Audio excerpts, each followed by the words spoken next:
আজ আষাঢ় মাসের 12 তারিখ শুক্রবার। বেনিমাধব শীলের ফুল পঞ্জিকা অনুযায়ী আজকের রাশিফল। মেষ, আজ তোমার ছোট্ট একটি পরোপকার কারো জীবনে বড় প্রভাব ফেলতে পারে। বৃষ, সম্পর্কের টানাপোড়েনে বিচ্ছেদের ভয় তৈরি হতে পারে। মিথুন, কোনো অশুভ ঘটনার আশঙ্কা রয়েছে, সতর্ক থাকো। কর্কট, অর্থের প্রয়োজনীয় সংস্থান সম্ভব, স্বস্তি মিলবে। সিংহ, কারো অপপ্রচারে বদনাম হতে পারে, সাবধান হও। কন্যা, আটকে থাকা কাজ আজ এগোবে, স্বস্তির নিঃশ্বাস। তুলা, খরচের ওপর নিয়ন্ত্রণ না থাকলে ধনক্ষয়ের আশঙ্কা। বৃশ্চিক, মতবিরোধ থেকে দূরে থাকো, না হলে ঝামেলা বাড়বে। ধনু, অসৎ প্রলোভনে পড়লে সম্মানহানি হতে পারে। মকর, দুশ্চিন্তা থেকে আজ কিছুটা মুক্তি মিলবে।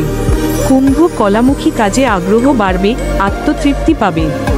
মীন, আজ হঠাৎ একটি সমস্যা তৈরি হতে পারে, ঠান্ডা মাথায় সমাধান খোঁজো।